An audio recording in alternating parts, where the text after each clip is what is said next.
It's very individualized. So these dogs can be in training from anywhere from 90 days to almost 2 years. We've trained dogs for triple amputees, quadriplegics, paraplegics, and it's one of the most rewarding things to see these veterans get a service dog in their entire life chain. You're listening to the Hot Wash by Born Primitive Tactical. I'm Bruno Fallon. I've spent my 4-decade career in some of the most elite units in the United States Special Operations community, where I learned that elite operators aren't made overnight. They're forged through hardship, discipline, and relentless drive. In each episode, I sit down with the most accomplished and innovative leaders in special operations, industry, coaching, and athletes of all disciplines. Let's jump right in. All right, everybody, welcome back to the Hot Wash by Born Primitive Tactical. I'm still Bruno. Got a good friend here, Byron Beplay from Rescue 22 Foundation. Byron and I have some similar roots, just a different origin. I think a lot of you know that I started out in 1st Ranger Battalion. Not all of us can be, Yeah. But good life choices. So I will tell you, I was pre-Gore-Tex, pre-regiment. There was only 2 battalions when I started. So what was Vietnam like? I think I may have tigers on somewhere, right?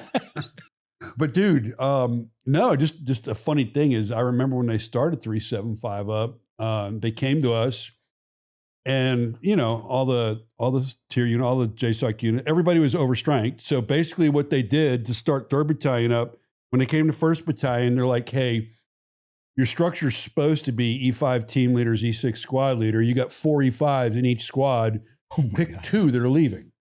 So basically, if you were a squad leader and you had 4 guys wearing sergeant, you were sending 2 to 375 and you were keeping 2. So 2nd Battalion did the same thing. And then they actually pulled some Ranger tabbed younger guys out of the 82nd and started it up. And for those who don't know this acronym, it's called the RTEP, Army Training and Evaluation Program. We had to go evaluate 375 to stand up to be able to pull alert cycle, Jort cycle, all that good stuff. Gosh. So they had to do an airfield seizure and they had to do some traditional raids, recons, and ambushes. And I'll tell you, the first time we went there, they weren't ready. Right. So there was let's take a retake on this. And what we ended up doing, to be honest with you, and it was a redirect and it was smart, was we sent a few more people down there that like were platoon sergeant stuff level that were hitters. And then 2 months later, went back there and it was like, holy fuck, this is a different unit. It looks like our unit. And 375 stood up and then we stood RRD up, the recon attachment. And then fast forward, I go to SF 160 and all that shit. And I'll be honest with you. I think I did most of my flying in the 160th that was not for the 2 tiers with 375. They just seemed to be at the right place, right time on a lot of stuff. So you did you did quite a bit of time there, didn't you? So yeah, I was 2002 to 2007 ish, 2002, something like that. And then I left there. I went to the Silver Wings, the Fort Benning free fall team, and then from there, I became a pre-scuba instructor over at 6RTB. I went to I went to LURS for a little while, and then I went to 6RTB, and then I got out. Typical military story, I wanted to leave regiment, and I left on my own accord because I wanted to go to the free fall team. So, I really got obsessed with skydiving and all that stuff. And so I was hanging out doing all that stuff. So that was kind of like a dream job. But then finally it was like, hey, dude, you're having a little too much fun over here just going to NASCAR. Time to get back to the real world. Time to go. And then I called Branch because I was going through my first divorce. Like I said, I'm your typical guy. Yeah, so that's called a training wife. Yeah. yeah, she was my first one. I was 22, 21 when we first got married. I got 2 awesome daughters out of it. That was the best part of it. So, which I get to see this week. But, yeah. And then I went and did the whole, called him up and said, hey, I need a favor. And he's like, dude, we got a pre-scuba slot that's available. We need, you can go. Oh, yeah. So at the time, 7th group Go had torture an guys in accident. the pool. Yeah. So I was like, heck yeah. And I was still trying to figure out if I wanted to stay in or get out. And I was trying to manage all that. And she was living in Fort Walton at the time. So it was a perfect setup. 6 RTBs right there in Fort Walton, Eglin area. Yep. So 6 RTB, for those who don't know, is Florida Ranger Camp. So yeah. The jungle phase of Ranger School. Yeah, the phase where basically fucking men quit or get a tab. It's true. It's very true. It being there was fun. I always liked watching the students that would like get halfway through the swamp and they would quit. Like they didn't have to walk out the swamp. And then they'd be like, hey, dude, sorry, you still quit. So it's like they had to walk through it. And then they're on the other side. Like, well, I don't want to quit anymore. Yeah, too late, buddy. Too late, quit. buddy. Goodbye. Yeah. So that I mean, I've done, so I bet say about 50% of our podcasts have been on human performance and mindset. Oh, and, yes. you know, the thing to me, and we're going to get to some cool shit that you've done talking about mindset, but, man, I'll tell you, at the top of the pyramid, everybody always talks about, you hear so much about nutrition, being in the gym, being on the turf, you know, rest and everything. Mindset is fucking number one. I have seen more men with extreme physical capability that let their mind quit versus their body. I mean, dude, I don't care what selection you go to, Rangers, the Tiers, Special Forces, you see these studs quit and it's their fucking mind. It is. It's their mind. Well, dive school's a prime example. Oh, yeah. You know, crossovers. you have guys, crossovers. You have sitting out there with the clump and treading water, the one-man comp. All of these things that you're doing we call the water the great equalizer, right? Right. You know, and it's where you really have that cream rise above that crop. And, you know, I've seen Delta Force operators quit dive school for one reason or another, you know, like, and you were like, what the heck, you know, and actually made me question, you know, my class personally. And I was like, dude, if he just quit, you know, like what? And I was like, I can go a little bit longer and I'm going to go, beep, beep, beep, beep, beep, you know, hit the gun. The one thing though, you got to admit though, the water, you know, the water is for those folks that are not comfortable with it. We're talking about mindset, right? It can be pretty evil. It's unforgiving. It's very unforgiving. People that don't like being, you know, small, dark, confined places and all that kind of stuff. And the opposite spectrum, to me, way less stress. But you see guys that free fall that have that same thing. That ramp hinge opens for the first time and they're sitting there and they're looking down. And they're like, and then you have some people that they can't wait to get back up in that airplane. So it's a mindset thing. It is. And it just moves you on. But there's something for everybody, you know, like I'm going to tell you right now, you know, there's something for you and there's something for me that's going to get you to be like, fuck you, I'm not doing that. We have a mutual friend. She's a badass, and they are bringing back the show Fear Factor, and they asked her to be on it. She's not scared of shit. She's a beast. She's a physical specimen, but she's not going to eat the stuff that they're going to make her eat. That, you know, food aversion is not there. Yeah. So here's a person that would probably go on it and mentally and physically crush everything. But when they put the freaking, you know, goat eyeballs in front of her and say chow down, she's like a no. So she passed on it. So. But at least she knows that, right? So kind of cool, funny. Man. Did you, I mean, I'm going to jump right into it. Did you experience something like that when you did MrBeast? And can you talk about MrBeast? Oh yeah, I can. So now I can, obviously it's been released. They have the behind the scenes that's out on YouTube. And then we were on it a third time or second, depending on how you look at it. But my company, we chased down some of our fellow friends, Andy Arbito with Half Face Blades, Mike Edwards from RRD, Carlos Alberti, Jonathan, you know, and who actually ended up winning with Andy in that bit. But I didn't have any like food aversion, and it was really cool because they didn't know who they were getting. They cold called me, they found me, and they literally, I get this phone call, you know, I'm up at T1G doing stuff with a photo shoot with Ironclad. I mean, not Ironclad, Clandestine Media. And I'm like, hey guy, you know, give me a second, I got to take this call. And then he's like, hey, this is so-and-so with MrBeast, blah, blah, blah, blah, blah. What's that? Who are you? I was like, to be honest with you, until we heard you were going on it, I wasn't familiar with it either. And then Emma knew all about it. Emma's our operations manager. Emma's like, he's going to Mr. Beast. And I'm like, give him whatever the fuck he wants. Make sure it says born primitive. Dude, it was cool too. It was funny because you'll love this. This is some of the behind the scenes stuff. And they on the all the producers and the backstage people were cracking up because I like pretty much fired wardrobe because they kept putting me in stuff that was just absolutely horrendous. And I'm like, nah, I'm not wearing that, you know? And I was like, and of course, you know, they're sending me bits and pieces at the end of it to sew. And I'm like, yes, I got the shoes in there. That's a solid shot, you know? Right. And like the pants. And there are only a few times where I had to wear other things because it mostly was like the shirts. They had like, right. They had certain things. No, we loved it because some of the clips you were doing were some cool shit. Dude, well, what was so funny about the whole thing was don't know what's going on. I show up, you know, in Wilmington, North Carolina. And I get to the hotel and I'm like, I'm nervous, you know, I'm like, I feel like I'm in selection, like, you know, all senses are heightened. So I'm like in the lobby looking and okay, there's a rack of, you know, wetsuits and this guy's covered in sea salt. I look at my phone, I'm like, damn, I'm really close to the ocean. Okay, apparently I'm doing something in the ocean.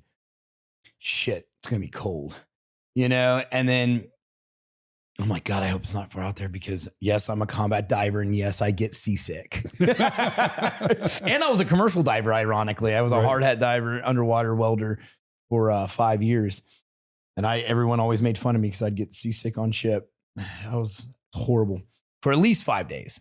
So yeah, I get out there and they get out there. If you watch the behind the scenes, it was exactly what they showed in the behind the scenes. They like unhood me and like, do you know what you're doing? I'm like, something out here in the ocean. And they're like, well, you're supposed to survive the world's deadliest traps. And I was like, F yeah, let's go. This is what I was hoping for. Yeah. So, you know, we start laughing and everyone's like, this is the weirdest response we've ever seen of anybody. There's like no fear in me whatsoever. And like, and of course, I'm like, now I'm trying to deduct what's going on, you know, and I'm like, there's a platform. What the heck? And I see this big rock with all this chain. I'm like, those sons of bitches are about to freaking throw me in the water with that rock. And sure enough, you know, in pure Mr. Beast Jimmy fashion, he's like, take off your mask. And of course, I felt them tying me up. And I'm like, great. Here we go. And I wasn't actually worried about the rock. You know, the rock's going to hit bottom. I was worried about the chain because it's real and it's going to keep taking me down. You know, I don't know all of the safety protocols that they have. So being a combat diver, I just went straight into whole naval drown proofing mindset. And I was just like, okay, here we go. So, you know, and actually, you know, he's talking, the rock's off, the chain's going out. I'm like, okay, gotta go. Like, don't want to listen to you talk anymore. I just need to get in the water. And I basically had a keychain that was hooked to me. I knew it was there. They didn't really tell me it was there. And it had like a bunch of different keys on it. And I basically had to find the key to unlock and then get myself. But what had happened was as soon as that rope that was tied around my ankles hit, and I did not take that into account, it tightened immediately and it's wet. And I was like, oh no. So I got it done, came up. And, you know, I win, you know, and I was like, oh, one down. Who knows what to go? You know, 7 more to go. I did not know it was 7 at that point yet. I was the next one. Next one was kind of like, I don't want to call it hokey, but they were banking on the fact that I had a fear of animals. I'm a dog trainer. I train dogs to bite people professionally. And it was a 1,000-pound bear and I had to get my money away from them. So they basically, when they figured out who I was, they're like, oh man, he's not going to be scared of this shit at all. Like you got it. We need you to give some sort of emotion. And it's funny because like, I'm worried because I'm like, this bear is, I wouldn't call him trained. He's still a wild animal and he's still 1,000 pounds and his claws are like this freaking long. So as we start doing this thing, like, oh, this is going to be easy. I'm just going to grab all the other bags. And he describes exactly what I did. And then, Baloo, whatever, Trigger, I think the bear's name was Trigger. Trigger decides, I'm going to play with one of the bags. And I'm like, oh. And I get ballsy. I'm like, I'm going to try to grab it. And he literally is like, no, you're not. No, you're not. And I was like, ooh. And it sucks because I don't know if they didn't get a good angle of that shot, but it was like, even right now, I was like, okay, this is not a comfortable feeling. I mean, it's closer than you and I right now. Right. And so finally I was like trying to like bang on the other stuff, get over there. And then finally he walked away. I sprinted around the corner, grabbed it and ran back to the cage where I was putting all the money. And I was like, okay, if all the challenges are like this, I'm going to be fine. And then it was the 100-foot apparatus. And then that's where people saw me start losing money. And that was real reaction. That was like, the thing was swaying. I'm like freaking out. And of course, I guess never in MrBeast's history did somebody negotiate money back. So I was like, before I went up there, I was like, hey man, their safety guy was like, for camera, you want to jump off, you can at the end. And I was like, okay, cool. And then as soon as I was like up there, you'll see me, I get like super, and I was like, I pause. And I was getting in my head. I'm like, damn, I just lost over $100,000. I'm like, oh.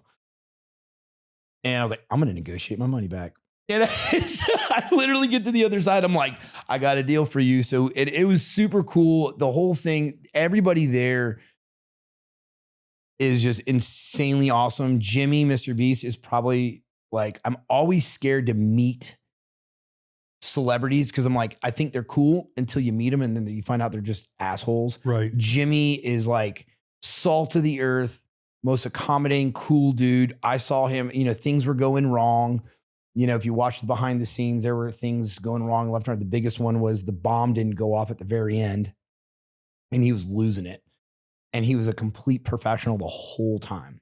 That's awesome. And I was like, for me, knowing, these. Do you know what his background is? This.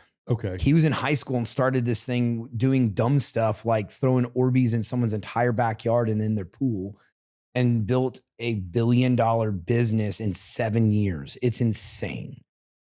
So then the climb came and had no clue. This is the first time I'm completely in the dark, literally. It's at night. They had just buried me alive. That was an uncomfortable thing, which you don't see in that one. It was 45 minutes of them burying me. And going back to what you were saying about mindset, everything I'm doing at this point, it's pure mindset. Right.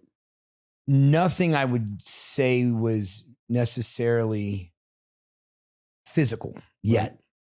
The minefield, I was in my head a little bit on that one. I was literally never thought I'd hold a game controller or a radio controlled thing and be shaking because I don't know if I'm going to blow up my money. And I did, like within 2 seconds of it. But I get to that climb and everyone's coming around me and they're like telling me how awesome I am. It was great working with you. I'm like, why are all you guys coming in here? Like, what are you guys about to do to me that like they're pumping you up for? Yeah, or departing or bidding, like I'm about to die. Like, what is going on?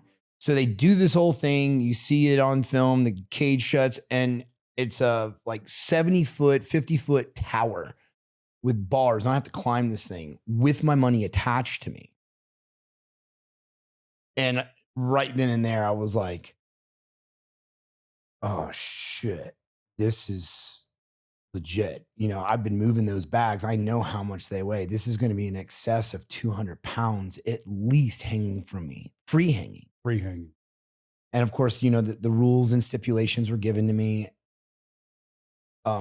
There's one thing I would have done different, which Jimmy actually was the one that came up with the idea at the end. I'm like, damn, I should have done that. But regardless, I ended up smoking it. And I'm like trying to figure this whole thing out in my brain. And I was going to go up. I was going to take a break, hang the rope over one of the ledges and try to catch my breath. But I got halfway up, Bruno, and I'm screaming. I'm literally just yelling, ah! My legs are shaking. I'm already at muscle failure. I said, I can't stop the longer I'm on this wall. And let me digress a little bit. probably one of the most emotional moments ever in my life, other than my child being born.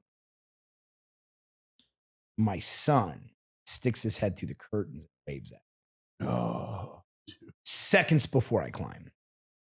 And I know, and I can hear my daughter outside, which means my wife's out there.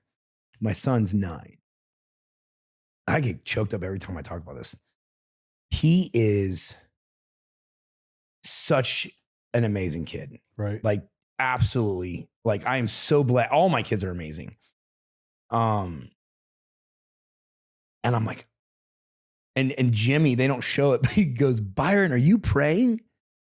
And I was to an extent, but it was more of a realization that I'm going to either die tonight trying, or I'm going to be in the hospital with having all of my shoulders rebuilt. Right. Like ripped apart. Right. Like I made that choice. I'm like, I'm going to break bones, rip ligaments. I am not quitting. And it was pure mindset. Like I was like, right, I just get goosebumps just remember. And I was like, oh my God.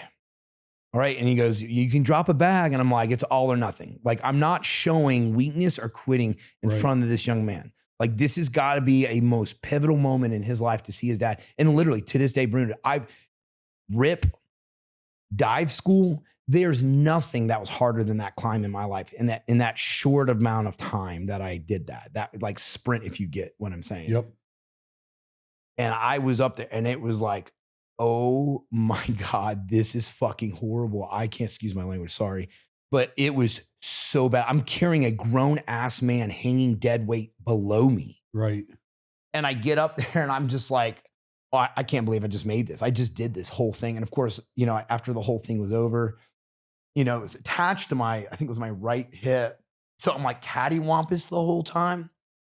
And then like, they finally let me go home. And what people don't understand is that clip and my being buried alive is 1 hour apart.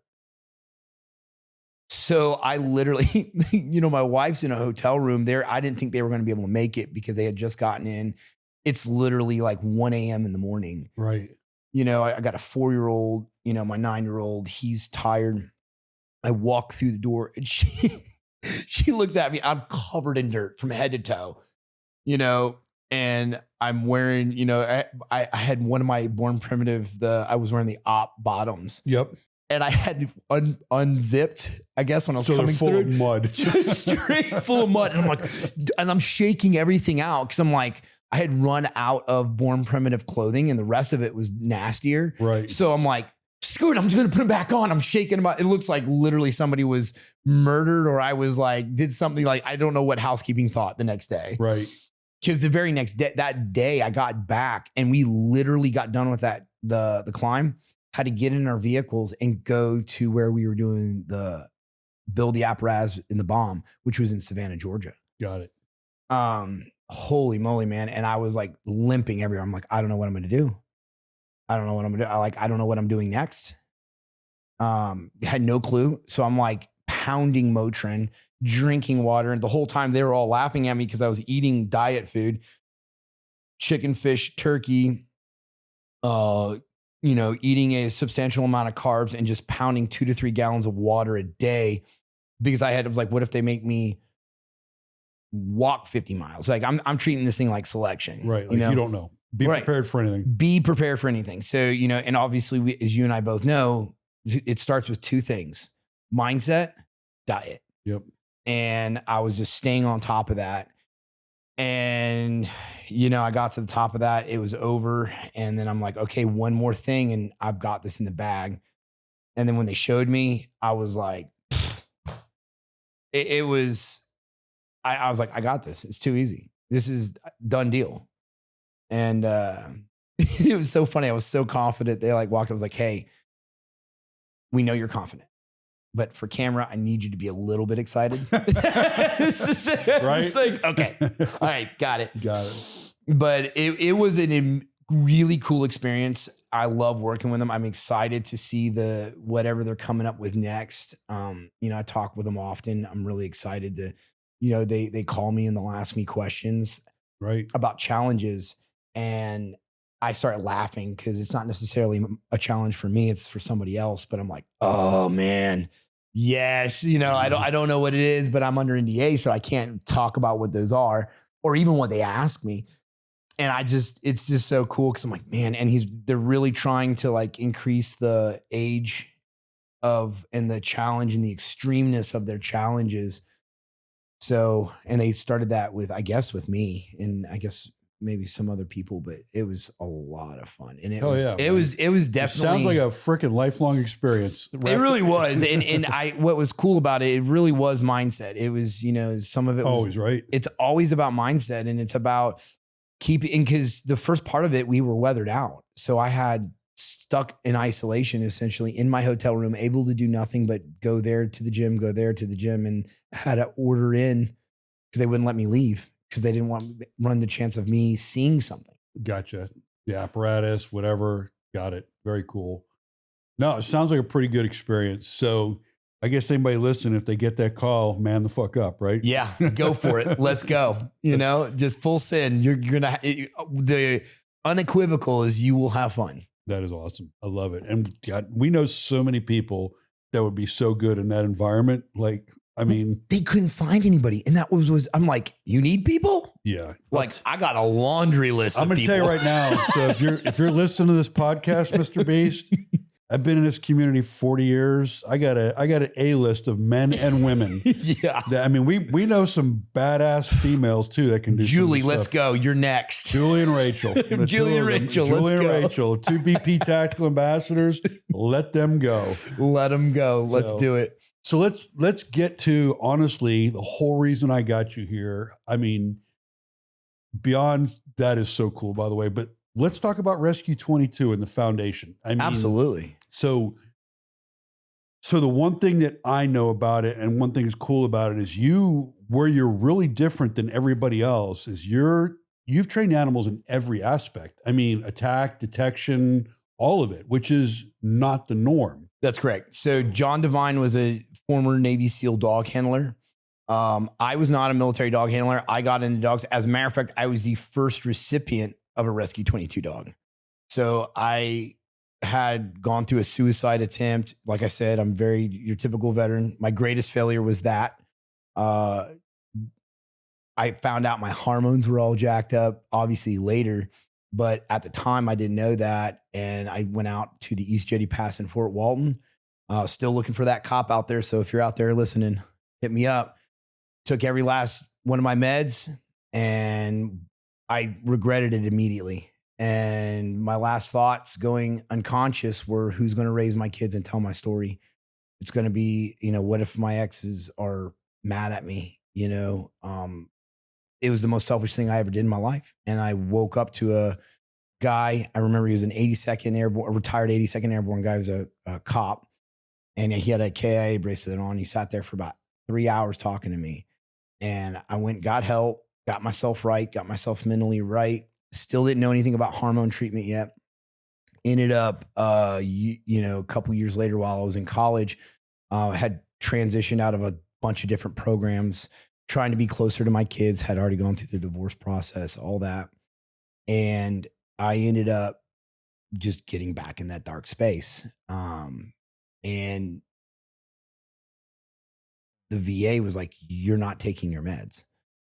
And doc literally picks up my piss cup. He's like, dude, the only thing inside this piss cup is a copious amount of caffeine and nicotine. At the time I was still dipping. Right. And I was like, so you're checking for my meds? And they're like, yeah. And if you don't take them, we're going to take away your disability. And I was like, whoa. I was like, well, I don't want to take the meds because this is what I attempted to do. And I don't think that I need those meds. Those are Band-Aids and they made me feel like crap. And at the time I was working in a hospital. I was in my college program at the time. And sure as the day is long, they finally came to me and was like, well, you can get a service dog. Gave me this card, called the number. They said, well, we want to get a deposit. They wanted a deposit. It was like an excessive amount of money too. And I was like, I don't have that kind of money. I'm literally homeless right now, living under a bridge. Not even joking. I mean, John makes fun of me. It's big funny now. thanks for the soup kitchen from Standing in the Boys type stuff. Right. So, Right. and I can joke about it now, but 20 is a 20, that's where I learned it, Right. I got to lighten up the seriousness, No. but I literally, fell in love with dogs, and I was like, heck yeah, I'll take and I'm thinking free dog, but I'm not. Now they're trying to charge me for this dog that I can't afford. I can't even afford my own place because I'm paying child support. My credit's jacked at that point. So I call my best friend at the time, Ranger buddy of mine, who is one of the co-founders. I said, I need a service dog. And he's like, that's crazy. We're talking about starting a nonprofit. Who then I meet Angela and then John, who then become my two greatest confidants. And I get this dog and I absolutely fall in love with dog training. Obsessed, insanely obsessed. I'm training behavior mods. I'm wanting to fix man-eating dogs. That's all I wanted to do. I wanted to do odor work. I wanted to train bite work. Started going to every seminar known to man. Had a couple really awesome big breaks. And then my now wife, she was my girlfriend. She's like, you make a lot of money training dogs on the side. Why don't you just quit everything you're doing and stop pursuing a career you don't want to do. I hate what your passion is. Yeah, because I originally was going to school to become a PA. They didn't have a program for me there. So now I'm in a nursing program, which was even worse. And I just hated my life. And I was like, screw this. Not saying nurses are bad. It just wasn't for me. And yeah, I just walked in one day and I was like, I quit, and went home and I said, hey, we're starting a dog training business. And that was it. And I was off to the races. And in my first month, we did $48,000 in dog training. I just literally just broke down crying right there in my living room going, I've never made that kind of money in my life. And just started building that business from that, then moved into a house, and then that I could have a kennel all the time, training service dogs with Rescue 22. And then I get a phone call from Angela. I'm just a board member at this point, just there helping train dogs, do whatever. And they're like, hey, the board's spoken, but we want you to be the vice president. And I was like, what? Yeah, well, it just makes sense. And, you're the first veteran to receive a dog, and BTS Canine's the largest canine training facility on the Eastern Seaboard. We're number one on the Emerald Coast for the last 2 years in a row. And we just, and we do everything from training dogs in multi-purpose canine work, doing tactical stuff, from that to service dogs to severe behavior modifications, all that everything. And we train these service dogs specifically for Rescue 22, which is what is different and very unique, that it's trained to the veteran's service-connected disability. So we're not just individualized. It's very individualized. So these dogs can be in training from anywhere from 90 days to almost 2 years. We've trained dogs for, triple amputees, quadriplegics, paraplegics, Kelsey Reinhardt, who is at the Abbey Gate. Yep. She has one of our dogs. Amazing veteran. We have so many dogs. I think we're doing here soon. We're doing literally 2 turnovers in 1 weekend, or 1 week, excuse me, with some veterans. And it's one of the most rewarding things to see these veterans get a service dog and their entire life changes. Right. Jonathan Belton, yep, who's, I call him the left side of my brain, keeps me in check all the time. I got to personally train his dog at my facility. So that's like a huge thing for me. It was like and I've had personal veteran friends of mine get dogs. His dog, I'll tell you what, I just watched him and Tyler compete at the Patriot games with their dogs. They're the only 2 there with dogs. And Jonathan's dog was amazing. It was it was an asset to him where Tyler, it was his dog's first outing. Yeah. And Tyler was, you know, he knew. So he had to do some work with him. It was mostly he was trying to fire a pistol and stuff like that. Yeah. But it was amazing to watch because, you know, until you actually see it live, you can't really appreciate it. So, right. But no. Or even conceptualize the amount of work. I'm getting so dogs in my life have been two things. Dogs have been essentially work dogs in our community. Yep. Where they go fucking latch on to somebody and save operators' lives. Right. Or they've been pets, you know, and I'm absolutely a dog lover, dog person. Matter of fact, I fucking hate people and love dogs for the record. Right. But another exposure I got recently is Julie's dog, Kilo, the therapy dog. That to me, so that dog is unreal. A dog's unreal for a couple of reasons. You know, I'm going through some personal stuff right now too, and that dog senses it. Yep. That dog comes up to you and latches on to you and becomes your friend. And you're like, the next thing you realize is you got that freaking half pit, half everything he is in your lap, kissing you and just thinks he's this big. He thinks he's a lap dog. Mm-hmm. And he is in there and he changes your day. Oh yeah. Completely changes your day. And then all of a sudden you realize, hey, fucking life's not that bad. It's not. You know? And there's other things out here. And that was the thing that I noticed. Even my dad's like, son, you don't need a dog. You're in school all day. You work all night. You don't need a dog. It's like, well, the dog goes with me everywhere except when I work. And it's going to be sleeping anyways because I work nights. And he's like, you don't even have a home yet. So it literally got me more motivated to go find an apartment. I get an apartment. Simultaneously, I end up meeting my wife, who is beyond a rock star.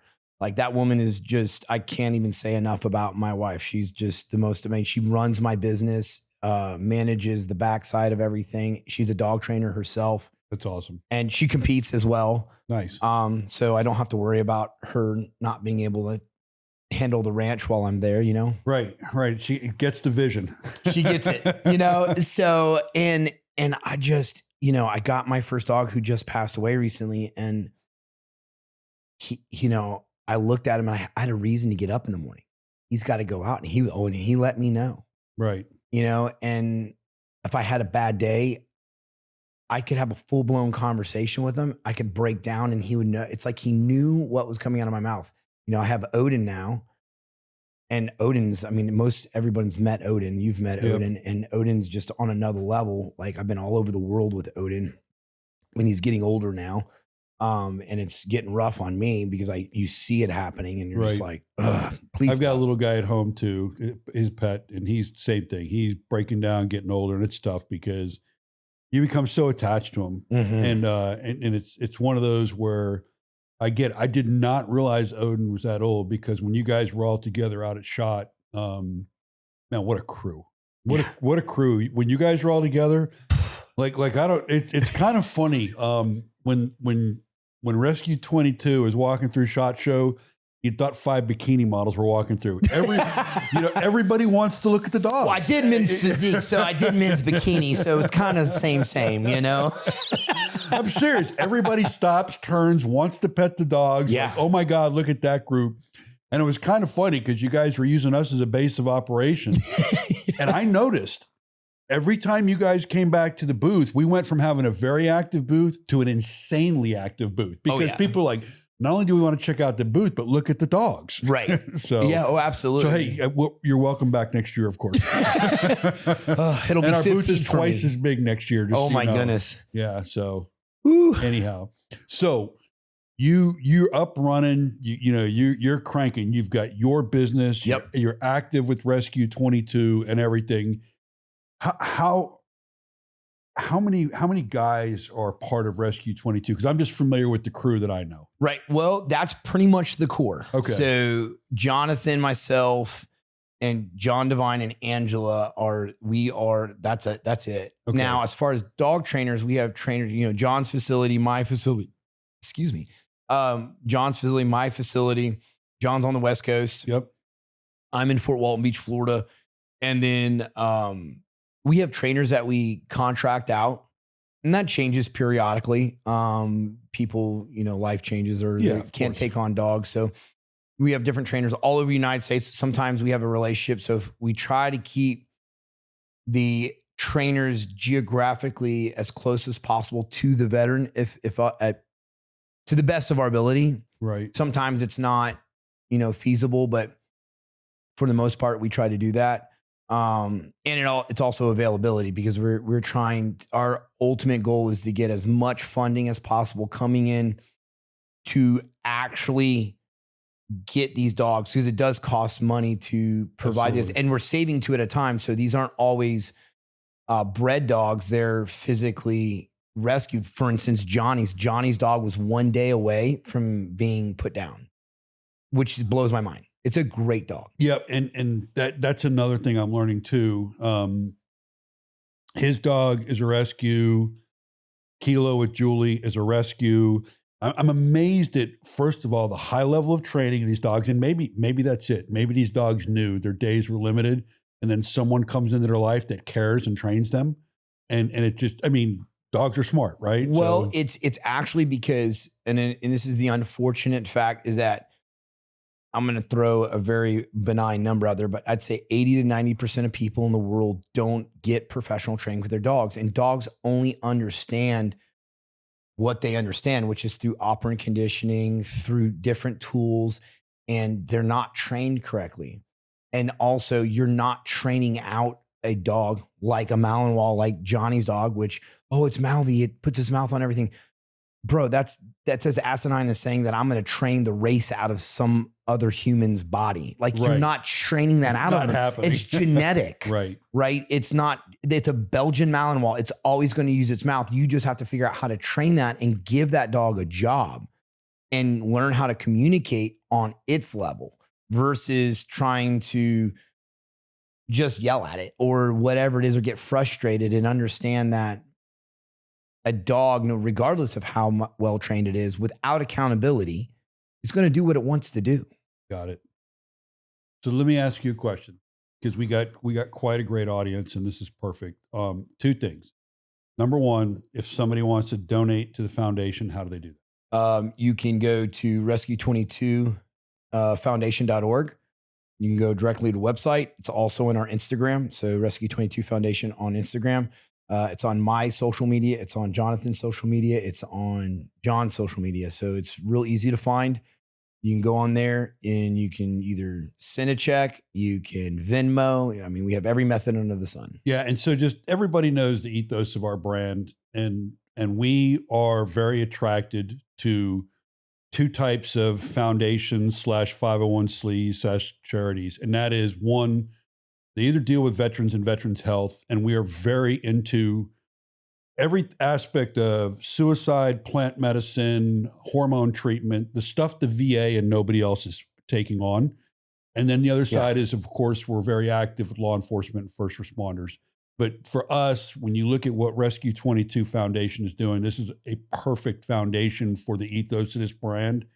So I ask you personally, if you're listening and you're looking for someone to donate, this is a foundation to look at, because if you've not been around these guys and see the difference they make and the passion they have in it, it's pretty awesome. And then, oh, by the way, each one of these guys, you just heard his story. He was close to being that guy, and now look at him. So I think it's amazing. I appreciate the kind words. And the one, if I could say something else to you guys and listeners out there, one of the other things is the dog isn't going to be the end all be all. I will advocate 2 other things that happened in my life that changed my life forever. I did ayahuasca, and I'm a huge, whether you're doing ayahuasca or you go to a clinic and do the MDMA or the one of those other overseen treatments. Ibogaine, stuff like that. Yeah, I'm drawing a blank all of a sudden. No, there's a few out there though. And then get your hormones checked. I work with Atlantic TRT down in South Florida, and I had no clue. I'm thinking I think I'm in pretty good shape for 40, 41, 42 years old. Don't even know my age anymore. Is that TBI? Oh yeah. I stopped counting at 21. I'm just 21 all the time. Repeat. Yeah, repeat. And I thought I was good. And then I find out I'm all jacked up, and it changed my life forever. So we've had other guests on here that I'll tell you right now, we work very close with Warrior Health Foundation, Sean Rosario, and he is very big in hormone treatment for the soft community. We've had Dr. Chris Free on here to talk the reason why operator syndrome, blast, effect, environmental injuries, and all those things. We've had a number of people come on here and talk about it, but here's the number one thing to know is that guys like you, guys like 30 years of service, there's nowhere I can go in my retired military healthcare or the Veterans Administration and get the fucking treatment I need. It doesn't exist. I went to the VA. They literally were like, oh, you're within limits. And I'm like, your limit is the broadest limit I've ever seen on the spectrum. It's like, and I think I was within 10 points of being below their threshold, like 10 points. And I'm like, what? And they just refused to give me any type of treatment. But then I was hunting around. I went to other companies. And then of course, they jack me up because they don't really know what they're doing. Right. And they're just, but I mean, their hearts are in the good place. They just they're not doing it, or their customer service wasn't there. And then I finally found these guys, and, Jason is just absolutely phenomenal. He's a huge advocate for veterans and getting them fixed because he understands that harm, that dude, if your hormones are imbalanced, you're not going to rest or sleep right. You're not going to have it. And then here's what everybody does. So, and I can tell you this for a fact. The one thing that I could not get out of I have no energy. Like what the fuck is going on with me? And then I wasn't sleeping. So it was compounding. And then I became a fucking caffeine addicted freak. That was me. And guess what? Caffeine and nicotine, you get it up for a while, and then fuck, I need more. I need more. And then you crash and I need more. And what a vicious cycle. When I finally got my blood done, they basically looked at me and they said, your blood is perfect if you were 86 years old. Right. You know what I mean? And then I'm like, oh. And as soon as I started getting hormone and vitamin treatment and started addressing the problem, it was like, I literally went from feeling, like it was like a 15-year shift. Oh, dude. So I was starting to experience ED. And, I just opened myself up for all kinds of. Yeah, boys, have fun with that one. Yeah, I was like, dang it, I shouldn't have said that. But I was. And it was like, my hormones were so messed up. It affected my sleep. It affected brain fog. It affected my ability to make rational decisions. I was an emotional basket case. I went from severe anger to severe depression. And it was this absolutely vicious cycle that it was completely out. I was completely out of control. I just had a guy graduate, a friend of mine from MLOC, which is the Mortal Leaders course. Right. And he was chunking 40 to 50, 60 millimeter mortars a day. And he's like, dude, I got the worst headache. I'm like, dude. Yeah. You know why, brother? Holy moly, man. Yeah. And again, and we just did a couple episodes on this, but blast injury, environmental injury, all the things that it impacts on the body, it's never come into the forefront until the last couple of years. Yep. The VA, DOD, nobody knows what to do with it. It's like an evil taboo subject. It's like Agent Orange of Vietnam, right? With those guys we're dealing with. Yep. The science is there. I mean, the fucking science is there. They're just turning their head to it right now. And the sad part about it is to me anyhow, you want to, I love it. I love when you see a brand new basic trainee in his uniform get on an airplane and everybody fucking claps and there's the guy in uniform. What about the fucking guy that did 20 years and, 10 combat pumps and is now in a fucking that's the guy I care about right there. Yep. So it's one of those, right? I hope we're a visual society. And when we don't visually see something in front of us that's tangible, we're very quick to sweep it under the rug. Yeah, I agree. And my big thing right now, like the Epstein files. What exactly? Right. But I just fucking hope, I hope that at some point in time that enough people talk about it to where it gets to, I mean, you got to admit, like right now, our national leadership is making some changes. I'd love to see somebody of influence go up there and go, hey man, let's no shit talk about how broke the VA is. Let's like really dive into this, because in the same way we're taking care of this immigration and border issue, let's take fucking care of the guys and gals that have provided our freedom that we fucking live under every day. And right now, mental health and all that doesn't even exist anymore. Right. So man, I don't know. I don't have the answers. I just know that I can talk me personally. Right. That I know what the answer is. And nobody in any of the official government capacities has helped me. Well, our whole thing is our whole country's in a mental health crisis to boot. Everyone. You know, I started another nonprofit called Hunters and Heroes because I had my high school friend came to my office and was like, I was going to kill myself. And here's the rope. And this was my plan. I don't think I need it anymore. But what I do need is I need your help. There are no nonprofits out there for me. There's nothing. And he was a first responder, flight nurse, tactical paramedic. You know, he wasn't a police officer. He wasn't a firefighter. But there's nothing out there for him because of his credentials or his lineup. And I go, we got to get you a dog. So I got him a dog. And then I said, you know, I've got to find a way to really, and it was literally me hog hunting with all of my buddies. Right. We are veterans, except for one of them. And we're like, what are we going to do? And we were like, let's just call it Hunters and Heroes. And we just completely embody, whether we're taking them on a hunting trip or we're providing them a service dog, we just start funding I don't want to call them the forgotten, but there's nothing out there. Dispatchers. Holy shit. Like, I think it was Julie. I was actually talking to her at the last Patriot games. Like, some of the crap those people listen to, people killing themselves, seeing their parents get raped or murdered, and they just have to sit on the other phone and tell them to be quiet and be calm. The police are coming, and they can't get off the phone while they listen to every bit of it, every last bit of it. Horrific.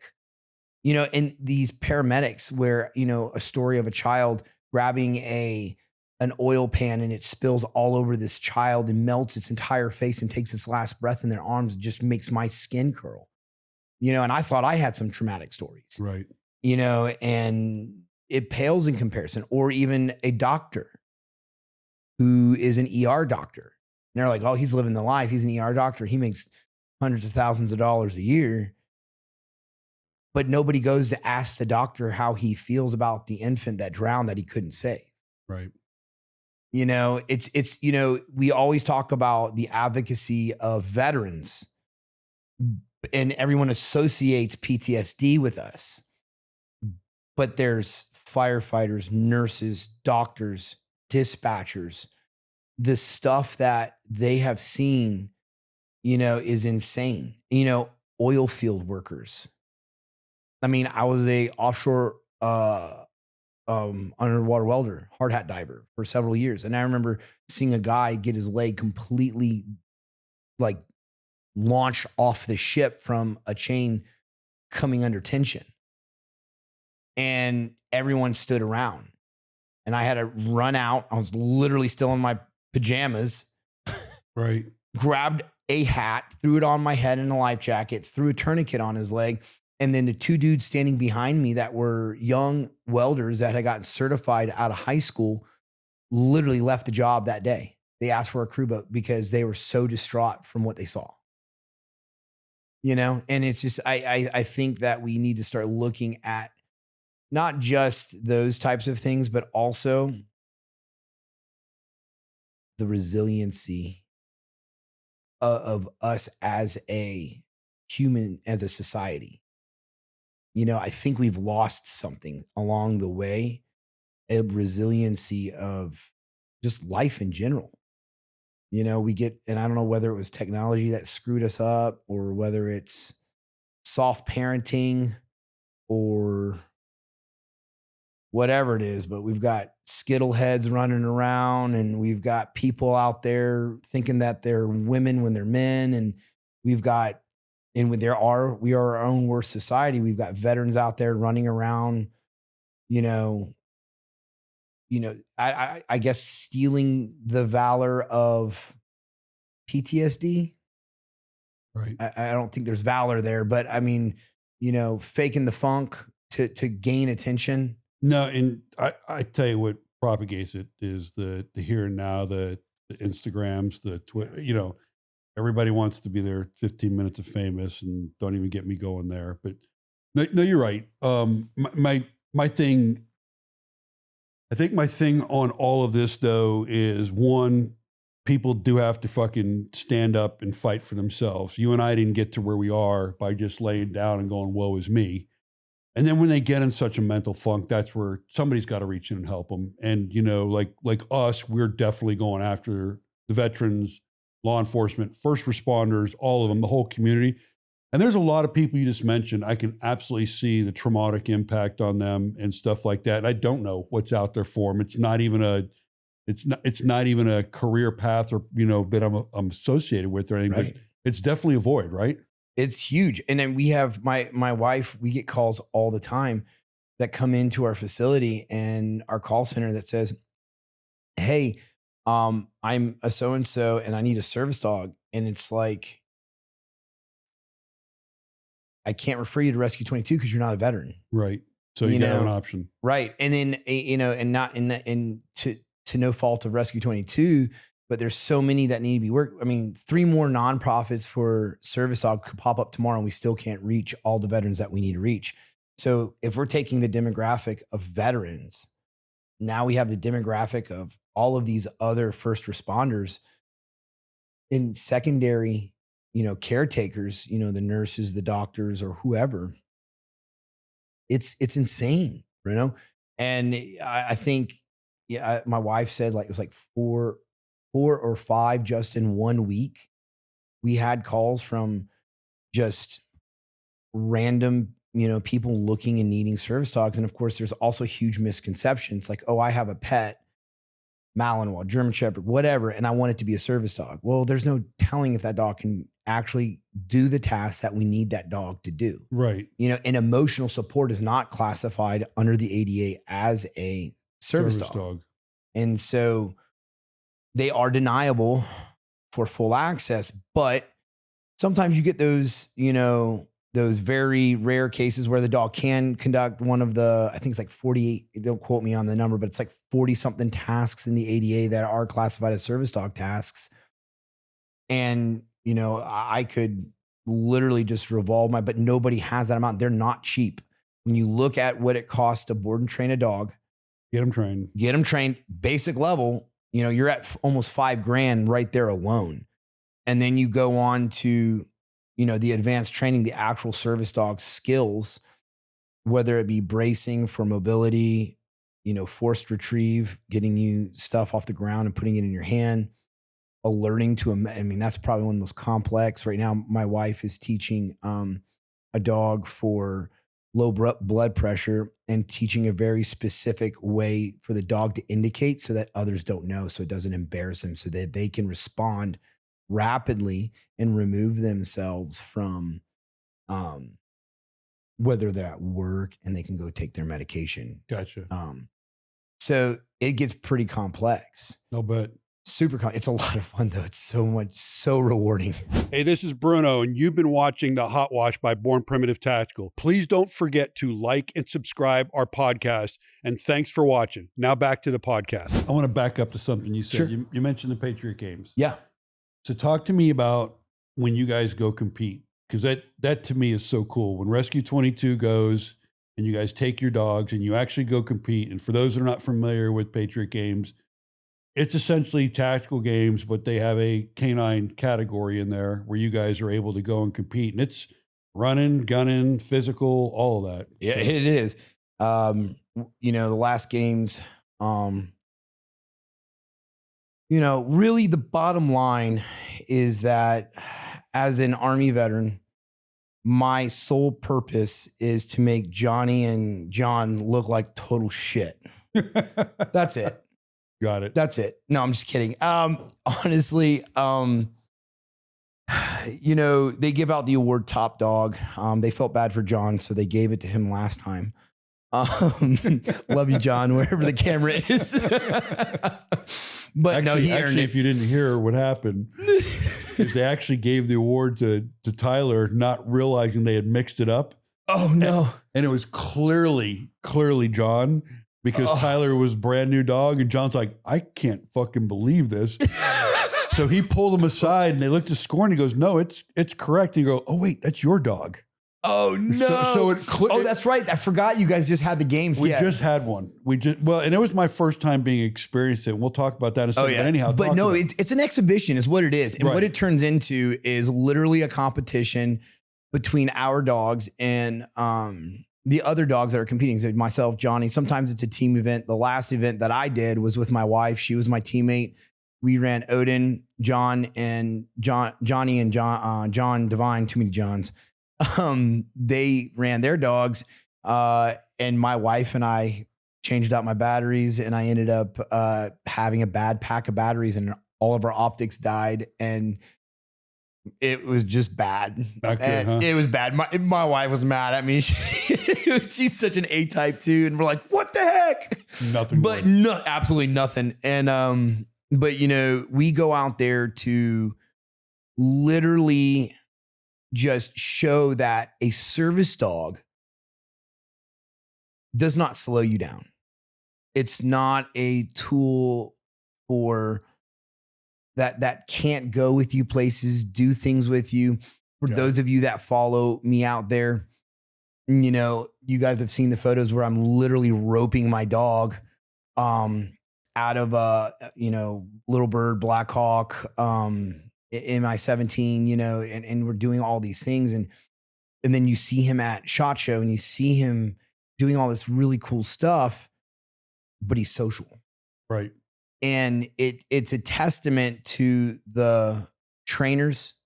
It's a testament to the dogs and the handlers, and how we as Rescue 22 pass this knowledge on to our veterans. And when we train these dogs to the veterans, if you're an active veteran, we're going to train that dog. Hey, I want to do the Patriot games. We will ask you that. Right. And they'll say, yeah, I want to do the Patriot games. And we'll actually do firearms neutrality with that dog to make sure that your dog can start training for that. We don't go super in deep with it. Right. Because a lot of that training is with you and that dog. But we definitely lay that groundwork for you to be able to go do something like that. That's awesome. And that's the biggest thing, is like, some dogs are not used to being around the gunfire. I'll give you a really funny story. Post 9/11,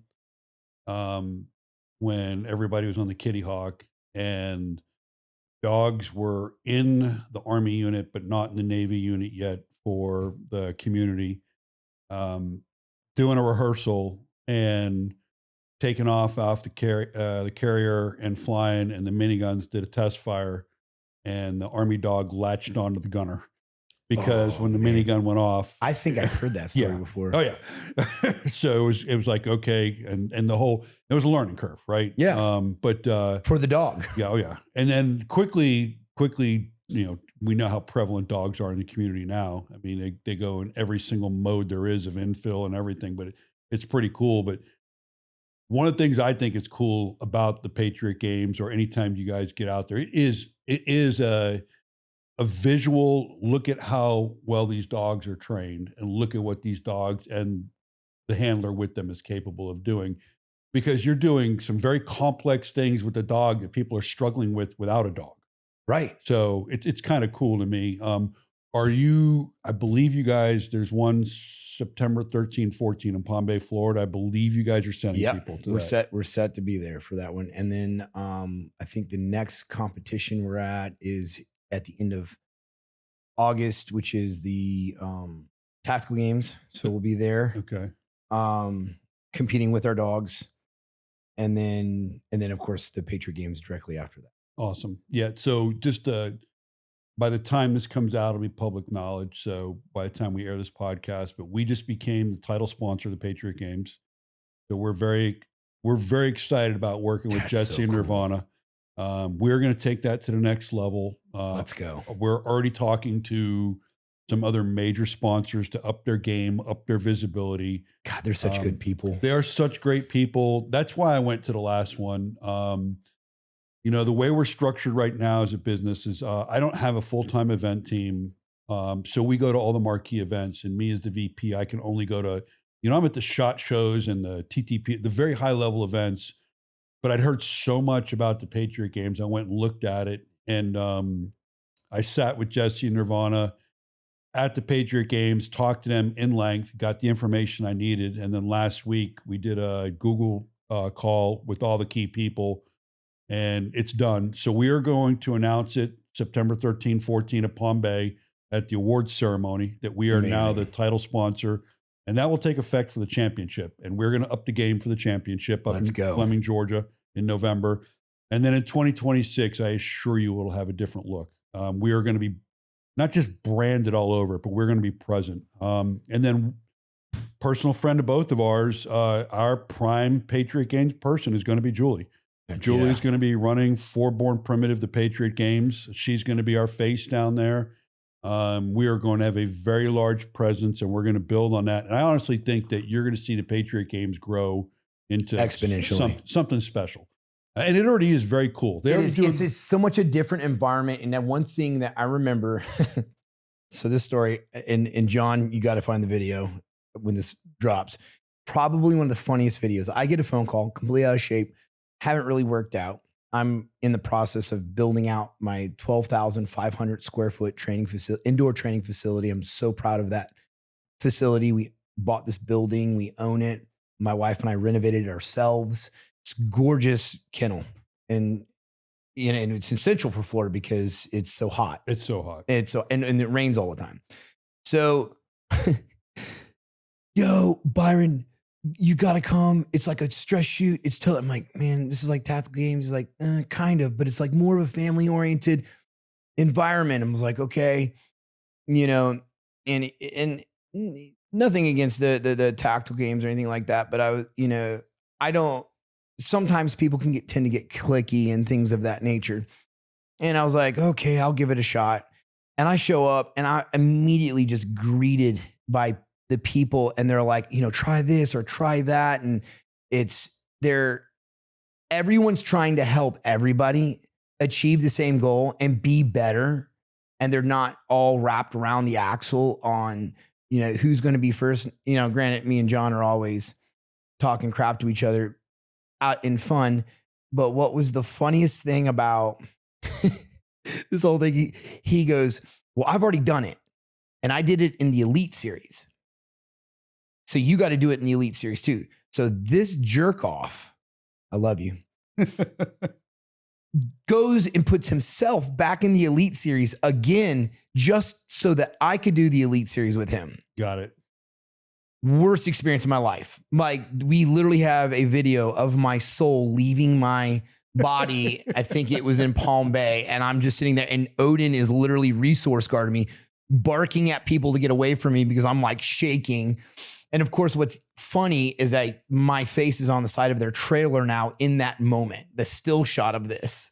Got it. And I'm like just completely dead. I haven't touched a interior of a gym in like 24 months because I'd been so focused on this renovation and hadn't run a mile. And then after this whole thing, they're like, hey, you ready for the 5 mile or the 4 mile run?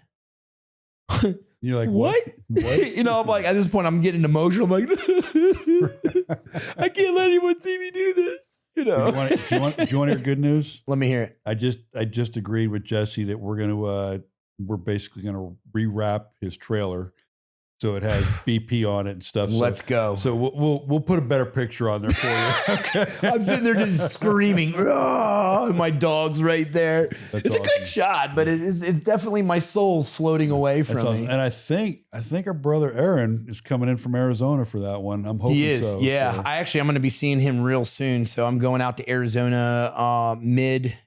So I'm going to go out to Eloy, do a bunch of skydiving. We got a lot of really big stuff coming up with that. So me and him and Method Endeavors will be doing some jumping together. Got it. And then I'm going to be heading off to Utah and then doing the big round robin with the camper and the podcasting back all the way back here. Nice. Hell yeah. Well, hey, you know what? I always tell people, you hear it's funny. You ask person, how are you doing? And for years, I used to say, living the dream. Right. And I was.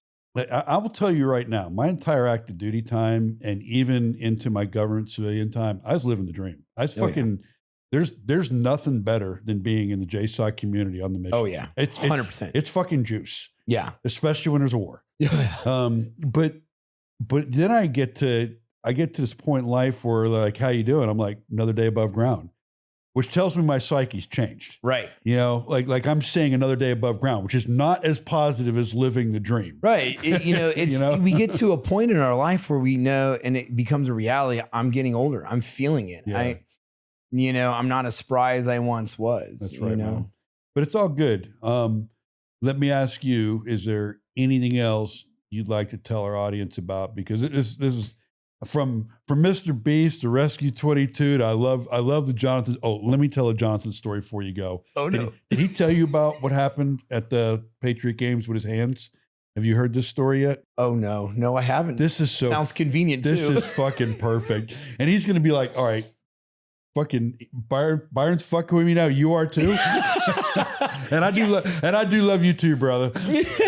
So these guys, they had 4 stages there at the Patriot games, and the last stage, to be honest with you, they got the bad roulette. The toughest stage they had is the afternoon stage, and it's out in Immokalee in the Everglades in Florida, and it's hot as fuck. Oh yeah, it's hotter than Satan's asshole. And everything's just been sitting out there in the sun. And there's a reason I'm a silverback, and I've been doing this whole time. Right.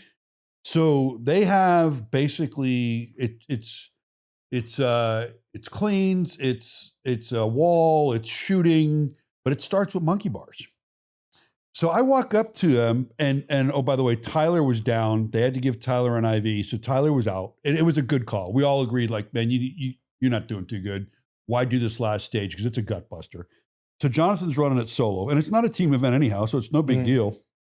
I walk up to him and I'm like, hey, bro, it's like 105 degrees out. Those fucking bars are going to be 900 degrees. They've been sitting in the sun all day. You need to throw some gloves on. He's like, I'm good, man. I'm like, bro, you need to throw some gloves on. Like, fucking, this is the voice of experience. He gets up there, rips through those monkey bars. The video is on Instagram.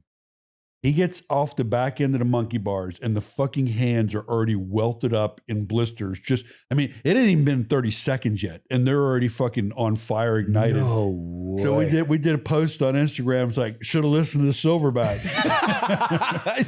But that I know a thing or two because I've seen a thing or two. Dude, you know the funny part about it is too is like I even told him, I'm like, hey, like this is just me. Like it's a train as you fight thing, right? And when I roll out the door, I'm a gloved hand. I'm a glove guy. I love pig gloves, matter of fact, because it feels like a second skin. Yep. And I'd be rolling this even if it was first thing in the morning wearing gloves based on the nature of the events and how I want to feel everything. But damn sure I'd be wearing gloves now. And he just looked at me like I had a dick growing out of my forehead. And I'm like, well, we'll see. Oh. Yeah, we've been down there a few times in Immokalee, and it's, oh my God, that is just another level of heat that. Well, we just had one of the foundations we work with, Community First, Sully, former team guy from Damneck, that is doing free law enforcement training for active shooter. It's an amazing program. Bunch of tier guys that go in 2 cities where they can't afford to be trained, and they go in there and train them on active shooter response to schools amazing. And all that. It's amazing. That's awesome. Absolutely amazing program, and I'm going to throw so much behind that in the next year. And we just, matter of fact, did it. He was telling me though that they were down there a week or 2 ago. He goes, have you ever been to a place called Immokalee? I'm like, 3 weeks ago. He goes, well, I was there a week and a half ago. And he's like, dude, it's fucking Africa hot. I'm like, yes, it is. So it is rough. And, to answer your question about the viewers and anything that I'd want them to know, by no means am I perfect. I have 2 divorces under my belt, jacked up credit, 4 kids, a suicide attempt under my belt, had substance abuse at one point in life. and homeless. Like nothing, absolutely nothing. You know, I'm in my 40s now and I'm making it. Dude, you're beyond making it. Beyond. And you're very humble right now, because this is what I'd like to point out to anybody listening. You heard everything he said. It is the full cards. Suicide attempt, homeless, 2 divorces. I mean, when you stack all that hormone imbalance, which is a huge thing to the body, and look at you now. And the thing about There's it a light at the end of the tunnel. But you're returning. You're returning the favor back to these veterans now, and now you're actually doing it to people outside the veteran community. So amen to you. And I mean, that's why you're here today. That's why I wanted you here. And that's just it. And Bruno, if you're wondering out there and you guys are listening, you're going, why me? Why am I going through this? Because one day you're going to have a veteran, maybe 1, maybe 2, maybe 500, or you have an opportunity to talk to hundreds of people like I get to right now. And something comes out of my mouth and resides, and it keeps you from making a permanent decision that's over a very temporary problem. Because that is the most selfish thing that you can do, because I can assure you whatever it is that you're going through is temporary, and you don't know what's around that next corner. I'm just out there LARPing and looking cool. And I get a phone call from MrBeast, wanting to be on the show. Yeah, do you get hate? Don't let, yes, I get it. I get it, like just like everybody else, but I take it in stride. And, I want to see all my brothers and sisters win. I don't care what that looks like for them. I want to see them win no matter what. I don't allow negativity in my life, and I maintain a resilient mindset. And I spend a lot of time self-reflecting on things and mistakes and taking total ownership. I love that. I love the total ownership, and I love the humility. I'll tell you that right behind you there, that I've got a lot of baggage too. I've made fucking mistakes. I've made mistakes in war as a leader. I am going through a second divorce myself right now. There was probably a 10-year period where my kids did not know they had a dad because I was a fucking war junkie. Yep. And I was deployed 10 months out of the year, and that's all I gave a fuck about. But I can tell you I'm great with my kids right now. I'm moving on in life. I always said to myself, what the fuck am I going to do when I leave this community? And now I'm sitting as a brand that I'm very proud to be at as a vice president. Right. With a guy like you and so many great people that I meet that have bounced the fuck back. Right. And that to me is the message of this whole podcast is that, you are a dude that has hit rock bottom multiple times. And in the last recent period of time, you're now giving back to people, making sure people don't hit that rock bottom that you hit, and helping. And you're young. You're in your early 40s. You're young. Like usually you don't start seeing people mentorship and servitude like this until people get a little older. So God bless you, man. I appreciate it. And probably one of the last things that I'll say, and you'll reside with this as well, is male or female, the person you choose to spend your life with or your partner has to support you. And I attribute 90 to 100% of my success to the fact that my wife has backed me and supported me through some of the lowest moments of my life and pulled me out of some of the darkest holes. And I made really 2 not so good decisions in my past in regards to my choices, and I'm sure they would say the same thing, but because I was not in a good place of myself. But my greatest decision in life was picking her as my partner and the person to go to war with. That's awesome. I love it. She sounds like a great person. Is she going to be up at Palm Bay? Oh yeah, she will. Then I can't wait to meet her. That'll be great. I'm going to give her a big hug just because of that. Yeah. And know this, you're like probably the 15th or 20th guy that I know that I've gotten close to that has been through multiple divorces and then finds that person. Yeah. And the fucking crazy part is every one of them I've talked to, the way they found that person should have never happened. They just came into their life out of nowhere. Yeah. And it was the person, and that they knew it. So it's wild. It's wild. It's funny because, you know, I've been supporting Born Primitive before the tactical, before the outdoors. I've been wearing Born Primitive forever because I'm a gym junkie. Right. And didn't even know it was ran by you guys.